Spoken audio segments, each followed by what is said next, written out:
"You're not invited to the housewarming until you apologize to your sister," my mother Terry said flatly over the phone. I heard muffled laughter in the background. Then my father Gabriel chimed in. "She'll come around. She always does."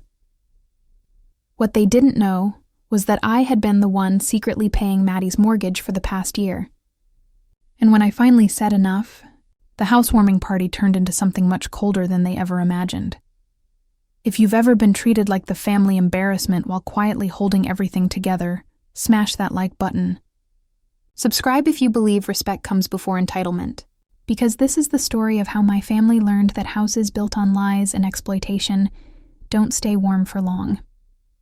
The call came on a Tuesday evening while I was reviewing client portfolios. Terry's voice cut through my concentration like ice water. "Megan, we need to talk about the housewarming situation." I could already feel my stomach tightening. For weeks, our family group chat had been buzzing with excitement about Maddie's party. Photos of catering menus, decoration samples, even screenshots of the live band she'd bragged about booking. My phone had stayed conspicuously silent through it all. "When's the party again?" I asked, though I already knew the date was this Saturday. "Should I bring something?" The pause was long enough to hear my heartbeat in my ears. "Actually, Megan, you're not invited until you apologize to your sister." The words hit me like a physical blow. I set down my pen and stared at the financial statements scattered across my desk. Numbers that represented years of careful saving, responsible planning, the kind of discipline that had made me successful while my family treated me like their personal safety net. "Apologize for what?" I managed to ask. "For humiliating Maddie at dinner last month," Terry said, her tone sharp and rehearsed. "You made her feel small in front of everyone." The humiliation she was referring to? I had quietly asked Maddie, away from the others, why she was posting Instagram stories of designer handbag hauls when she'd mentioned being behind on bills. She'd stormed off in tears, and somehow that had become my crime against the family. "You embarrassed her, Megan," Terry continued. "She doesn't want you there. Until you apologize and promise to be more supportive, stay away." In the background, I heard Maddie's voice, thick with smugness. "Yeah, she'll cave. She always does. Megan can't stand being left out." That laugh, that entitled, careless laugh from someone who had no idea what it took to build the life she was living. I hung up without another word, my hands trembling as I set the phone down, not invited to the house I had literally paid for. Let me explain how I became the family bank. Because that story starts 2 years ago when Maddie decided she was ready for home ownership. Maddie has always been the golden child, 2 years younger than me, blessed with the kind of effortless beauty that made people stop and stare. Growing up, she was praised for her charm, her creativity, her free spirit. I was the responsible one, pushed toward practical goals, expected to be the family's financial backbone without any of the recognition. When Maddie called me crying about her dream house, I should have seen the trap being set.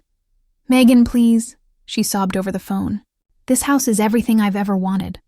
It has the perfect kitchen for my cooking videos, and there's this amazing natural light for my photography. I just need help with the down payment. I swear I'll handle everything else." She sent me the listing. It was beautiful. A craftsman-style home with hardwood floors and vintage fixtures, the kind of place that looked like it belonged in a magazine. The kind of place I'd been saving for myself. But Maddie's credit was destroyed. Years of forgetting credit card payments, impulse purchases, and payday loans had left her with a score that made lenders laugh. She needed a cosigner, and more than that, she needed someone to front the cash. Against every instinct screaming in my head, I said yes. I wired $42,000 from my savings, money I'd been accumulating for my own down payment. Money earned through 12-hour days building my financial advisory practice, through weekend work, through saying no to vacations and new clothes and nights out. But that wasn't enough. 3 months after moving in, Maddie called again. "The mortgage is higher than I expected," she said, not quite meeting my eyes during our coffee date. "And with the utilities and HOA fees, I'm stretched pretty thin. Could you maybe help just until I get my business off the ground?" Her business was a lifestyle blog with 47 followers and an Etsy shop that had sold 3 handmade candles. So I set up an automatic transfer.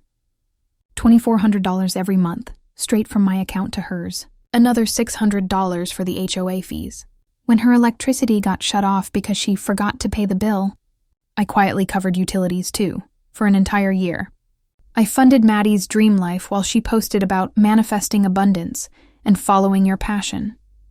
I watched her Instagram stories of dinner parties, weekend trips, shopping hauls, all funded by my sacrifice.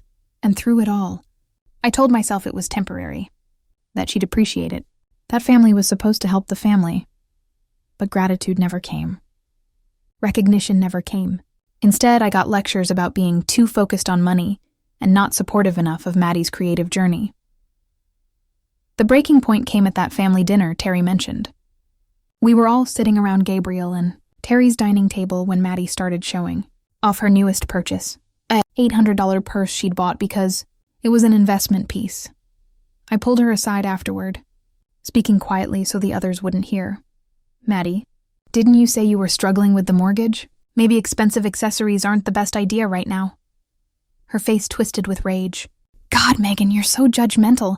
You make good money. You could never understand what it's like to struggle. You think everything has to be about spreadsheets and budgets. She stormed out, tears streaming down her face, leaving me standing there while Terry and Gabriel rushed to comfort their wounded daughter. Somehow, I was the villain for questioning why someone who couldn't afford her mortgage was buying luxury handbags. That night, sitting in my small apartment, the apartment I'd stayed in instead of buying my own house because I'd given my down payment to Maddie, I finally understood the dynamic I'd been trapped in. I was the family ATM. Useful when money was needed, disposable when accountability was requested. The night Terry called to uninvite me from the housewarming, I sat at my kitchen table and pulled up my banking records. One by one, I printed every transaction. The $42,000 down payment, highlighted in yellow. 12 monthly mortgage payments of $2,400, highlighted in blue. The HOA fees, the utility payments, even the $300 I'd sent when Maddie said she needed emergency car repairs that turned out to be new rims. When I was done, I had a 3-inch binder that told the story of how Maddie's dream house had really been built. I labeled it in black Sharpie. The house that Megan built. The math was devastating. In 1 year, I'd transferred $34,800 just in mortgage payments. Add the down payment, utilities, HOA fees, and emergencies, and I'd spent over $85,000 creating Maddie's perfect life. But what hurt more than the money was the erasure. In every family conversation, Maddie was celebrated for her achievement. Look how well she's doing, Terry would beam. She's so independent, making it work on her own. My parents had no idea that their youngest daughter's independence was funded entirely by their oldest daughter's sacrifice. The housewarming party arrived on a crisp Saturday in October. My phone exploded with photos from family and friends. Maddie posing in front of her gorgeous front door. Guests sipping champagne in the living room I'd paid for. Terry and Gabriel beaming proudly beside their successful daughter. I wasn't there, but I was busy that day. Because the week before, I'd done something that would change everything. I'd canceled the automatic mortgage payment. For the first time in a year, Maddie would be responsible for her own bills. For the first time, she'd face the reality of what homeownership actually cost. I spent the day of her party at the spa, getting my first massage in 2 years. I got my nails done, bought myself the expensive skincare I'd been putting off. I ate at a nice restaurant and ordered the wine I wanted instead of calculating the cost. For 1 day, I lived like Maddie had been living for a year, without financial anxiety. The panic call came exactly 2 weeks later. Megan, something's wrong with the bank. Maddie's voice was high and strained. The mortgage payment didn't go through. They're threatening late fees. Can you call your bank and figure out what happened? I was sitting in my office, reviewing a client's retirement portfolio. I saved the document, leaned back in my chair and smiled. Nothing's wrong with my bank, Maddie. The payment didn't go through because I didn't send it. Silence. Then, what do you mean you didn't send it? You always send it! I sent your mortgage payments for a year while you pretended to be self-sufficient. But you uninvited me from the house I've been paying for, so I figured you didn't need my help anymore. The screaming started immediately. You can't just abandon me like this. You know I can't afford this place without help. Then maybe you shouldn't have bought a house you couldn't afford, I said calmly. And maybe you shouldn't have banned me from celebrating the home I've been funding. But I need this house. It's my dream. You're my sister. I'm your sister when you need money, I replied. But apparently I'm persona non grata when you want to throw parties. You made your choice, Maddie. Now live with it. She hung up on me, but not before I heard her sobbing. The family intervention happened 3 days later. Terry and Gabriel showed up at my apartment unannounced, their faces tight with righteous anger. How could you do this to your sister? Terry demanded before I'd even fully opened the door. She's devastated. The bank is calling her every day. She's a grown woman, I said, stepping aside to let them in. She bought a house. Houses come with mortgages. That's her responsibility, not mine. Gabriel's face was red with frustration. But you've been helping her. You can't just stop without warning. Actually, I can, I said, walking to my desk and pulling out the binder. And here's exactly why. I set the house that Megan built on my coffee table and opened it to the first page. Gabriel's eyes widened as he saw the highlighted numbers. $42,000 for the down payment, I said, flipping pages. $2,400 every month for the mortgage. $600 for HOA fees. Average of $300 monthly for utilities and emergencies. Terry's mouth fell open as she processed the numbers. You paid for all of this? For a year, I said, while Maddie posted about her success and independence, while you both praised her for making it on her own, while I lived in this one-bedroom apartment because I gave her my house fund. The room was dead silent, except for the sound of pages turning as Gabriel read through the evidence. Why didn't you tell us? Terry whispered. Because I thought my family would recognize sacrifice without me having to advertise it, I said. I thought maybe someone would notice that I never seemed to have money for myself anymore, that I stopped talking about buying my own place, that I was working constantly but never seemed to get ahead.